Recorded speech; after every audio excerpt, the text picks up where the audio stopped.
I first heard about you from that Nick Fuentes stream. I didn't. Yeah, dude, Nick is really cool. Nick, the Tucker Carlson thing was super dope, insane. Yeah, I got to give him credit. He's siding with me on this Matt Walsh beef. Well, I mean, that's good. No, I wouldn't really describe it as siding, but he's definitely somewhat. Yeah, because I challenged Matt to a debate. Basically, I'll break it down. I did want to show you about this earlier. Mm-hmm. Let's see. Let me show you. What type of chapstick is that? Aquifer. Is there a reason? I use Accutane, so it just dries your lips. Oh, what about Carmax? Is this any good? Same. It really does. Okay. All right. So Matt Walsh said, started here. He was saying. See the reason. I'm always curious the reasoning on why they turn down streams, and it's always just so ridiculous. Well, so first he said he's blaming Mamdani and saying blah blah blah. He's shitting on Mamdani, and I said no. Mamdani won because he refused to sell it to Israel, something you have yet to do. Everybody knows it, and the more you blatantly avoid it, the more people distrust a so-called patriot like you. Where does your allegiance lie, Matt? Mm-hmm. Because overall, I am more disgusted by white people who are selling out their own people than by good-intentioned libtards. Yeah, I mean, like the blissful ignorance, like you really can't get away with it as a political commentator, right? Because if you're not able to speak on issues and you're just so carefully tiptoeing around things, it does seem outrageous. Because he doesn't directly always overly shill Israel as much as obviously Ben does, but when you're not going to really call things out in the middle of a war and be really firm on one side, you're picking a side. Yeah, and it like you said, it would almost be more admirable if he was just all in for Israel, because it's you're telling people your opinion even if you're alienating one side. But it's outrageous that he's just trying to be a political commentator and not really go in on Israel. Yeah, and then he said, my allegiance certainly doesn't lie with third world Islamic communists and their brain dead simps like you. Yeah, Islamic communists. Okay. Yeah. They were calling me a Nazi earlier this year, and now I'm a communist. It's just a random buzzword, almost spin the wheel type thing. It's just throwing darts at a board. That's why, buzzwords, they don't work anymore. That's why I think me and Nick could get away with a lot of what we get away with. Because someone says, oh, Nick is racist. What does that even mean anymore? It's kind of just a ridiculous. Just a word. Yeah, it's just a word. So when they do that and they call people Islamic communists, it's dude, what? What have we been talking about here? I really like Nick's tweet from today where he said the boomer generation gave us a fucked world. And now they're trying to tone, after ruining the world, the economy, now they want to tone police us and get mad at us for making edgy jokes about Hitler or whatever. Yeah, it's fuck you ruined us, and now all we have left is video games. Yep. And edgy jokes, and you're gonna take this away too. Well, that's why they're really out of touch and losing everyone on the Israel issue. We look at the support for Israel from the Zoomer generation, it's at an all-time low, and it's because just the poor optics from the Boomer generation. They don't really know how to properly handle things. It's so obvious, all the shills, so that they're really fucking things up, So you're a 19-year-old white man. Yep. What do you think of Matt Walsh, and where is the future of this country going? Because the energy is with guys like you. Yeah, absolutely. So Matt Walsh is clearly just a shill. He's clearly, the Shabbos goy, whatever you want to say. And I think it's really ridiculous to avoid the debates with the alternative platform streamers. Because they think I'm a media personality, and I have a network. I don't need to debate this kick streamer. Yeah. But this is who Zoomers are watching. Right. They don't understand. This is the main thing now. And also, if you're gonna play the elitist thing, I work for mainstream media, which is really just Ben Shapiro's company. Yeah. Who fucking sell out. Then stop tweeting at me. Yeah. He's writing fucking paragraphs all the time. Yeah. Saying rage baited him. You would happily sell the whole country down the river and embrace the destruction of our culture and identity by anti-American barbarians, so long as the barbarians also hate Israel. I would say you're an insidious phony, but I think you're too retarded to be as insidious as you seem. Yeah, and they sneak in the retard. Look, guys, I'm cool. I'm based. Using the base word. Yeah. And also, if he's so angry and he thinks I'm stupid, then you should be able to crush me in a debate. Absolutely. That's what I thought. And so I just said, I'll happily debate you then. Tell me the time and place your boss approves of with the shotgun dog. That's funny. And it got the ratio, and then I waited 2 days. He didn't respond, so I said, "Good boy." Yeah, exactly. Well, I mean, because he obviously has his people, his producers say, "Hey, this isn't a good idea." SNEAKO might be able to, because when you get someone on like open air, things could really take a turn any direction. Like you force them into positions, you force them into taking sides. Whereas when he's just got this like well scripted TV show with a bunch of like people in black suits behind the camera.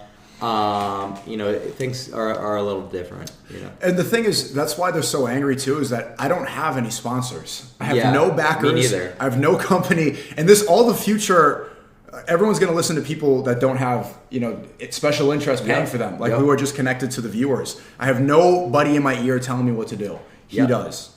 Well, besides, we both have Aiden Ross. No, I'm not. You're the new SSP. They traded out Combi for you. I'm just kidding. Did they? I don't know. No, but that was so stupid that they were like, Aiden called you. It's like, bro, like he was just. That was kick shame. He's in the chat right now. He knows what he's doing. Yeah. Fuck you guys for that. And then then I responded on stream. I'm just going to give you the rest of the breakdown. I don't want to bore you too much. No, I find it really interesting. I don't talk about politics much, so it's always refreshing. Yeah, I mean, you're well versed, like the way you speak on it. Then he said, "Wow, this basically keeps running. Why would I debate Israel's influence on American politics? I don't think any foreign government should have any influence over our country." And this is the cope, and I want people to see that clever little language he just did. Yep. I don't want any country, any foreign government to have influence over our country. Hey, the thing is, only one does. Yeah. It's not like Qatar. They say Qatari funded or Russia funded. Like all that's a lie. It's Israel. It's AIPAC is the biggest. Yeah, I was gonna say it's not like fucking Zimbabwe is having the same donations as AIPAC. Like, what are we talking about here? So to make that generalization and kind of just loop Israel in as just like another like country like with foreign interests, right? It's like, dude, it is not the same at all. And then he says he wants me to defend a position I don't even hold because he's too chicken shit to debate the areas where we actually disagree, such as his love of communism, his romanticization of third world dumps, and the fact that he's an apostate traitor to the Christian faith who's so desperate for attention and clout that he switched to Islam for clicks. Mm-hmm. If I switched to Islam for clout and clicks, that would be the dumbest decision, because like then I can't take the gambling deals, I can't stream with a lot of OnlyFans girls. So many principles of Islam prevent you from doing what makes you all the money and content. Yeah. I don't really think it's necessarily the worst thing that you could do in terms of content creation. Like, I do disagree with you there, but I agree with your intentions. I think like, you could have probably done better without being, Muslim. Like, the gambling shit is crazy. So to miss out on that, yeah. But for people to insinuate that like you did it for clout and clicks, like that's ridiculous. Netanyahu last month said he's going to pour millions of dollars into propaganda and give influencers $7,000 to be pro-Israel. Everyone saw that and they said that this is stupid. And a month passed and everybody fell for it. Right? That propaganda machine is going against people like me. Mm-hmm. That's the Iraq War. They needed to get the justification of the American people. They needed, so all they did was shit on Muslims. We grew up thinking, I don't know about you, you're younger than me, but we grew up thinking Muslims were terrorists. Yeah. And then we were like, oh wait, they didn't even have WMDs. Yeah, I mean, they did the propaganda well. Like, they did a good job with that. And just like the way I view the world is, I don't sit here and just like complain necessarily about Israel. I almost find them like to be kind of like an admirable, nation state, whereas like, say all what the red pill people are saying is true. Say they're dominating politics. Say that they are influencing all the media to such a high degree. It's like, that's almost something that's like, dude, I'm kind of admiring Jews for if they're doing all this shit. So that's how I think about it. I don't really sit here and say, oh, we need to fix this. We need to do this, that, and that.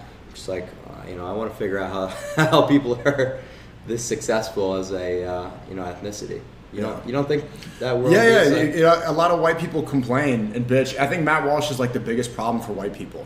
Yeah, I think guys like him. He starts his show every day and talks about like he's appealing to white people who are angry that the population is declining. Mm-hmm. And he's like, this sucks, and transgenders, and everyone's like, fuck yeah. Okay, but address the problem.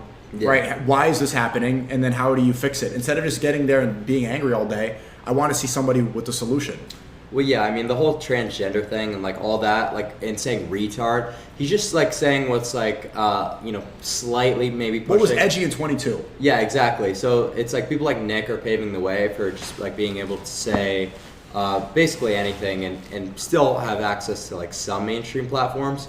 So people just like follow his Overton window, because I really do think to a high degree that he controls like the Overton window. Who, Nick? As an individual, yeah. Yeah, I mean, for the longest time, he was the last, like, he was the litmus test. Yeah. Are you going to disavow or are you going to platform him? Yeah, and when he makes, it's so funny, people hop on like these different bandwagons, like Candace Owens will start talking about Israel after Nick does all the work, like to make it safe and acceptable.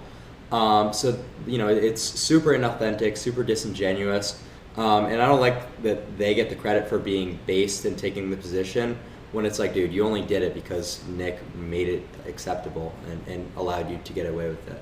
Yeah, I really appreciate him taking my side in these two, with Matt Walsh and also with Elon Musk last week on stream. What are your ideas about white nationalism and okay? Yeah. I don't want no, to ruin your career. No. I don't want to ruin your career. I could say this in a very optical way because I actually have an answer that I think would surprise you. Like in terms of all race issues, like I'm a huge like individualist, and to talk about like white issues and white identity, it's like that loops me into a category of people who are, you know, a lot of the times jesters and like, you know, like I don't really want to have to walk around the street every day and see like, you know, some guy who's like ugly, fat, and obese, and like feel some type of attachment to him because we're both white. Like that seems pretty ridiculous to me. So I'm super individualist. Like I really just care about like, you know, all these different social metrics, like, you know, wealth, looks percentiles, you know, things that actually matter. And like, sure, you know, race might play into looks to a high degree and play into income. Like we make, you know, correlations and draw comparisons. But at the end of the day, I'm not looping myself into a group and feeling attachment to anyone just based on